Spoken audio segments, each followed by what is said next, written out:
মেহেরপুর থেকে ঢাকাসহ দেশের বিভিন্ন প্রান্তে ফিরছে কর্মজীবী মানুষ। ঢাকা, চট্টগ্রাম, সিলেট রুটের বাসে যাত্রীদের ভিড় দেখা গিয়েছে। টিকিট না পেয়ে অনেকেই পড়েছেন বিপাকে। এনে সবশেষ পরিস্থিতি জানাতে মেহেরপুর জেলার বাস কাউন্টার থেকে যুক্ত হয়েছেন মুজাহিদ আল মুন্না। মুন্না, ঈদের ছুটি তো অনেক আগেই শেষ হয়ে গেছে, এরপরও বাসে যাত্রীদের চাপ কেন এত বেশি? কি বলছে বাস কাউন্টার কর্তৃপক্ষ? রওশন, আপনাকে প্রথমে জানিয়ে রাখি, মেহেরপুরে কিন্তু গত ৩ দিন থেকেই বাস গুলোতে ব্যাপক চাপ রয়েছে। বিশেষ করে যারা বেসরকারি চাকরিজীবী অনেকে কিন্তু ঈদের পরে ছুটিতে বাড়ি ফিরেছে। অর্থাৎ ঈদের নামাজ না পেলেও ঈদের আনন্দ ভাগাভাগি করতে অনেকেই কিন্তু ঈদের পরের দিনেও মেহেরপুরে এসেছে নারীর টানে। তো এদের অনেকেই কিন্তু এখনো কর্মে ফিরতে পারেনি। অর্থাৎ এরা কিন্তু এখন কর্মমুখী। অর্থাৎ ঢাকা, চিটাগাং, বরিশাল সহ সিলেট সহ দেশের বিভিন্ন প্রান্তে যারা বিভিন্ন ধরনের কর্মে নিয়োজিত রয়েছে তারা কিন্তু এখন ফিরতে চায়। তো সেই লক্ষ্যে মেহেরপুরের যেসব বাস কাউন্টার গুলো, বিশেষ করে দূরপাল্লার পরিবহন গুলোতে কিন্তু তারা ভিড় করছে। অনেকেই টিকিট পাচ্ছে, অনেকেই পাচ্ছে না।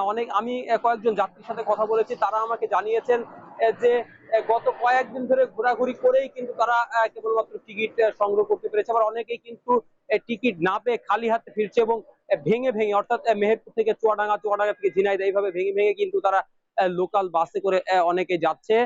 এছাড়াও আরেকটি বিষয় আপনাকে জানিয়ে রাখি, এখন কিন্তু আহ, আহ, ঈদের শেষে যারা স্টুডেন্ট, যারা শিক্ষার্থী, তারাও কিন্তু মেহেরপুরের বিভিন্ন গ্রামগঞ্জে চলে এসেছিল গাড়ির টানে। তারাও কিন্তু কর্মজীবীর পাশাপাশি যারা শিক্ষার্থী তারাও কিন্তু বিভিন্ন বিশ্ববিদ্যালয়ে ফিরছে। অর্থাৎ ঢাকা, চিটাগাং, বরিশাল সহ বিভিন্ন জায়গায় তারাও কিন্তু ফিরছে, যার ফলে টিকিটের চাপ কিন্তু বেড়ে গেছে। আমি কয়েকটা কাউন্টারে কথা বলেছি, তারা আমাকে জানিয়েছেন আরো ২-১ দিন কিন্তু এরকম চাপ থাকবে বলে তারা জানিয়েছেন। আমি যদি আপনাকে আরেকটি বিষয় জানিয়ে রাখি, সর্বনিম্ন ঢাকার যে টিকিট ৮৩০ থেকে শুরু করে ২২০০ টাকা পর্যন্ত টিকিট রয়েছে। অর্থাৎ এসি, নন এসি, RM2 সহ স্কেনিয়া বিভিন্ন ধরনের বাস রয়েছে এবং টিকিটের প্রকার ভেদে কিন্তু টিকিটের মূল্য ৮৩০ থেকে শুরু করে ২২০০ টাকা পর্যন্ত। মেহেরপুর থেকে প্রতিদিন ৬০ থেকে ৮০টা গাড়ির ট্রিপ কিন্তু ছেড়ে যায় এবং প্রত্যেকটা বাসে গড়ে ৪০ থেকে ৪২টা সিট রয়েছে। অর্থাৎ প্রতিদিন কিন্তু মেহেরপুর থেকে ২০ থেকে ২৫ লক্ষ টাকার টিকিট কেনা বেচা হচ্ছে বলে জানিয়েছেন যারা কাউন্টার মাস্টার। তবে বাসের এই যে টিকিট না পেয়ে যারা ঘুরে যাচ্ছে, এরা কিন্তু এক ধরনের বিপাকেই পড়ছে। বিশেষ করে যারা কর্মমুখী, যাদের আগামী কালকেই কাজে যোগ দিতে হবে বা আজকে বিকাল থেকে অনেকে নাইট শিফট রয়েছে, তারা আজকে বিকেলে বা সন্ধ্যায় কাজে যোগ দিতে হবে। এরা কিন্তু এক ধরনের ভোগান্তির মধ্যে পড়তে হচ্ছে এদেরকে। তাই অনেকেই কিন্তু ভেঙে ভেঙে যাচ্ছে। অনেকে যারা পণ্যবাহী যেসব গাড়িগুলো রয়েছে, বিশেষ করে ট্রাকে করেও কিন্তু অনেককে আমরা যেতে দেখেছি।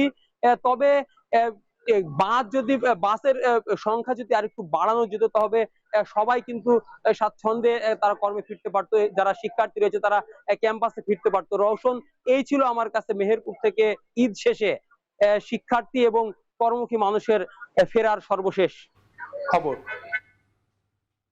মেহেরপুর থেকে যুক্ত ছিলেন মুজাহিদ আল মুন্না।